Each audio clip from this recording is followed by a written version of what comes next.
박정희는 두 가지 인권에 대한 두 가지 생각을 갖고 있었어요. 하나는 국권이 있어야 인권이 있다.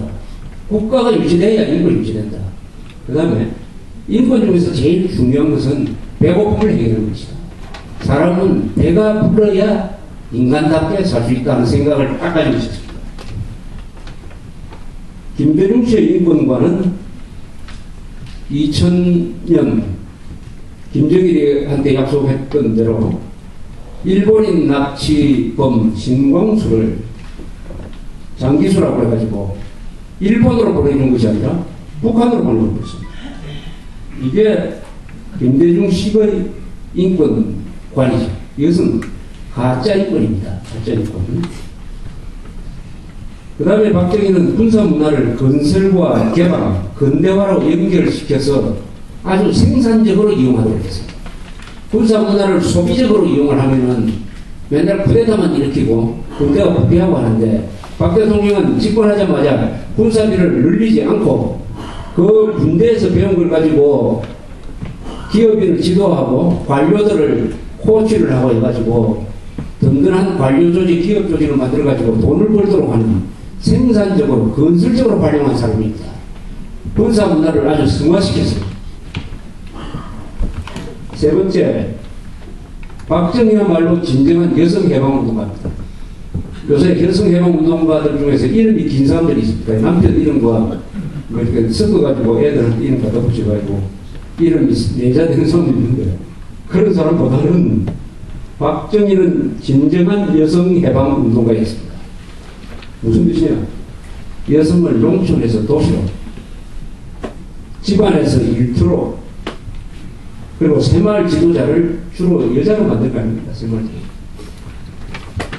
그 다음에 부엌을 개량을 해가지고 항상 연세 드신 우리 노인들, 우리 할머니들이 이 꼬부랑 할머니가 안 되도록 허리를 펴고 부엌일을 할 수 있도록 만든 부엌 개량이라든지 연탄가스에 중독돼가지고 맨날 뭡니까? 맨날은 아니지만 김치국 먹고 소생한 분들이 이렇게도 많이 있을 것 같은데 그런 공포로부터 벗어나게 만들었다는 우리나라 여성 인력을 이렇게 활용을 해가지고 오늘의 근대화를 만든 겁니다. 제가 1977년에서 1년 동안 그것도 박 대통령 쪽의 압력에 의해서 제가 신문사를 그만두고 국제상사라는 신발 회사에서 1년 동안 근무를 했는데 부산에 있었던 국제상사는 당시에 종업원이 23,000명이었어요. 그 중에 70%가 여공이었습니다. 여공. 오늘날 신발, 봉제, 한국 산업의 출발 교도보를 만든 것이 바로 이 여성 여공들, 소녀들이었습니다. 이분들 아마 요새 추적해서 보면 다 잘 살고 있을 거예요. 아마 강남에도 많이 살고 있습니다. 박정희야말로 진정한 여성해방운동가였다. 박정희를 무식하다고 생각하는 사람, 저는 무식한 사람 없죠. 박정희는 최고의 지성인이고 교양인이었습니다. 교양인은 뭐냐? 지행, 아는 것과 행동하는 것이 같아야 되죠. 지행 합의를 이룬 사람이 바로 박정희였습니다. 얼마 전에 주말에 아주 유명한 정치학과 교수님하고 같이 이야기를 했어요. 박정희 이야기가 나왔습니다. 그분은 굉장한 박정희를 높게 평가하는 분이었습니다. 그러나 박정희 시절에는 박정희 욕을 많이 했다고 해요. 그래서 제가 물었습니다. 저도 마찬가지지만 당대에 우리가 박정희 대통령의 한국식 민주주의 지금 읽어보면은 다 일일이 옳은 이야기인데 왜 우리가 반대를 했는지 왜 지식인들이 반대했는지 모르겠다 라고 하니까 이 노 교수가 한국 정치학에서 유명한 노 교수가 간단하게 이렇게 이야기했습니다. 우리의 우리가 그때 박정희를 이해할 수준이 못했다. 이런 게 그건 자기 고백이죠. 별무슨 박정희는 최고 지성인이고 교양인이었습니다. 그때 지적으로 이분이 벌써 당대에 어떤 학자들보다도 몇 단계가 앞서갔으니까 외롭죠. 그런 사람이 외롭습니다. 그런 의미에서 박정희는 아주 고독한 사람이었어요. 당대의 지식인들이 알아주지를 않았습니다. 지식인들은 남을 평가하는 것을 직업으로 삼는 사람입니다. 지식인의 평가를 받지 못한 정치인은 굉장히 외롭습니다. 권력을 잡더라도. 박정희는 그런 외로움을 탔기 때문에 내 무덤에 침을 뱉어라. 내가 죽고 나서 침을 뱉어라. 그 말은 내가 죽고 나면 높게 평가하라. 그런 이야기인데, 그런 이야기가 바로 박정희의 고독함을 보여주는 것입니다. 그러나 교수들이 늘 참여를 했어요. 그런데 박정희 대통령 돌아가시니까 유신체제나 이럴 때 참여했던 교수들이 두 부류가 생겼어요. 하나는 죄 지은 것처럼 해가지고 숨어 사는 사람. 또 한 사람은 내가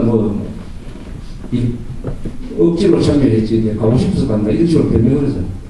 이렇게.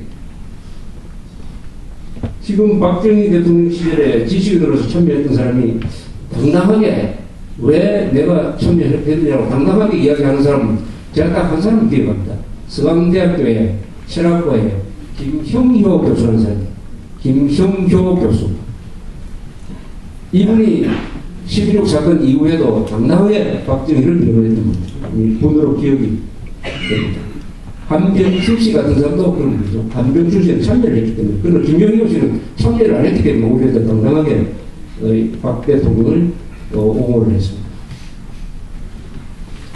그러니까 이 지식인이 두 가지로 갈려버렸습니다. 박정희 시절에. 하나는 정부에 참여해가지고 한자리 하고 이런 사람들. 그런 사람들 의용 지식인으로 몰렸습니다. 또 무조건 반대하는 반발 지식인. 의용 지식인과 반발 지식인만 있고 진심으로 박정희 대통령의 그 지도 노선에 동감을 해가지고 이론도 제공하고 하는 사람이 별로 없어요. 있긴 있는데 세를 이루지 못했습니다. 그런 점에서 박정희는 참 고독했다. 어떻게 보면 자기 고향인 조국에서 평가를 못 받는 사람. 그래서 선지자는 그런 말이 있습니다. 선지자는 고향에서 핍박을 받는다. 선지자는 해외에서 멀리 떨어진 데서는 높게 평가를 받지만 자기가 태어난 고향에서 핍박받는다. 그런 점에서 박정희는 핍박받는 선지자가 아닌가 생각합니다. 그러나 박정희를 사후에 박정희 대통령이 돌아가시고 난 다음에 사후에 이분을 살려낸 사람들이 있어요. 박정희를 지켜낸 사람들이 있습니다. 그 사람은 누구냐? 생활입니다. 열심히 사는 생활입니다. 저 농촌에서 일했던 사람들, 새마을운동 때 같이 참여했던 사람들, 그리고 노동자들, 노동귀족이 아니라 진짜 노동자들, 그 다음에 시장 바닥에서 땀을 흘렸던 사람들, 돈의 무서움을 아는 사람들, 이 사람들 속에서 박정희는 항상 영웅이었습니다. 박정희는 죽지 않았습니다. 서민 속에서 살기 때문에. 그러다가 90년대 들어오면은 반대했던 지식인들도 박정희를 높게 평가하기 시작합니다. 한 몇십 년 늦죠. 최근에는 좌익들도 높게 평가하기 시작했습니다. 근데 높게 평가하면은 과거에 이런 잘못을 했다라고 고백을 하고 높게 평가하면 되는데 요새는 무슨 콜럼버스가 미국 대륙을 발견한 것처럼 대단한 방기를 발견을 한 것처럼 박정희가 나쁜 짓만 한 것도 아니더라 이런 식으로 이야기를 하는데 또 이 철없는 기자들이 그게 무슨 뉴스가 된다고 글을 딱 써주고 있어요. 코페르니쿠스 100년 뒤에 어떤 학자가 나와가지고 야 역시 지구가 태양을 돌구나 이렇게 했다고 해가지고 높게 평가받는 이런 웃기는 일들이 지금 많이 벌어지고 있습니다.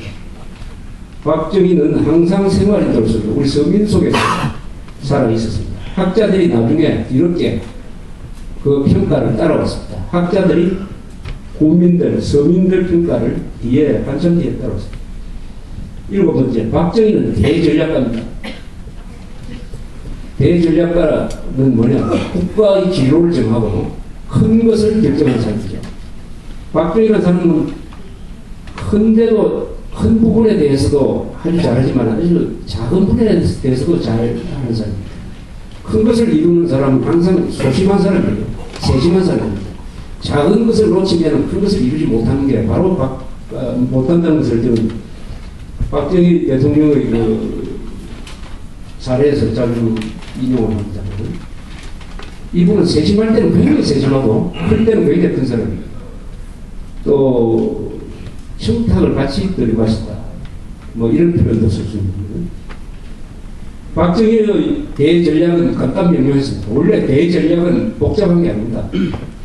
간단하고 일관성 있게 밀고 나갈 때 그 전략이 힘을 발휘하는 것입니다. 박정희는 자조정신이 있어야, 국민의 자조정신이 있어야 된다.